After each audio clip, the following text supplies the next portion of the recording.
Einmal fuhr ich in Zentralamerika mit einem Kajak los, um malerische Meeresansichten zu filmen, als ich auf eine kleine Insel stieß. Sie war mit Ästen übersät, und es war klar, dass hier selten ein Mensch hinkam. Doch auf dieser Insel war tatsächlich jemand. Zwischen den trockenen Zweigen stand ein dürrer Hund.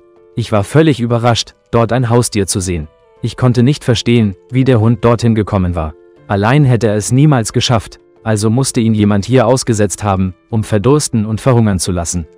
Es war ein Rüde, und er war so abgemagert, dass seine Knochen heraustraten. Als er mich sah, wedelte er mit dem Schwanz. Sein Körper zitterte, vielleicht vor Freude, vielleicht auch aus Angst, denn er wusste nicht, was er von Menschen erwarten konnte. Ich ging an Land und näherte mich dem einsamen Hund. Ich konnte den dehydrierten und erschöpften Hund nicht einfach so lassen. Es zerreißt einem das Herz. Ich setzte das arme Tier ins Kajak und paddelte zurück zum Festland. Ich wollte ihm unbedingt helfen, aber es gab einige Schwierigkeiten, die das verhindern könnten. Ich war geschäftlich in Belize und musste in 36 Stunden zurückfliegen. Doch ich wollte Winston, wie ich ihn später nannte, nicht noch einmal aussetzen. Glücklicherweise verweigerten die Einheimischen ihre Hilfe nicht. Jemand brachte Hundefutter, ein anderer half, eine Tierklinik zu finden, wo Winston untersucht und die nötigen Tests gemacht wurden. Man half, ihn zu waschen und zu kämmen. Er musste in der Klinik bleiben, bis die Ergebnisse vorlagen. Als die Ergebnisse kamen, war klar, dass alles in Ordnung war. Das Einzige, was ihm noch zu schaffen machte, war seine starke Auszehrung.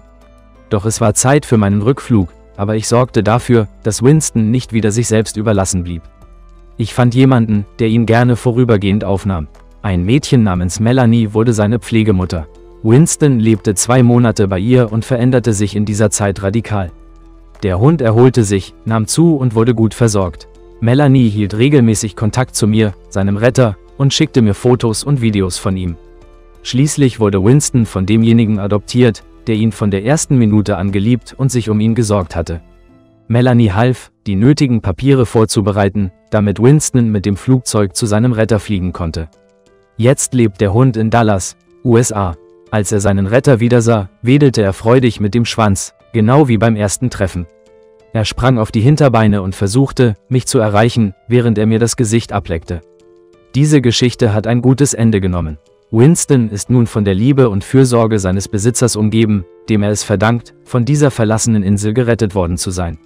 Sternchen, falls du Anpassungen möchtest, zum Beispiel eine andere Perspektive oder bestimmte Formulierungen, lass es mich wissen.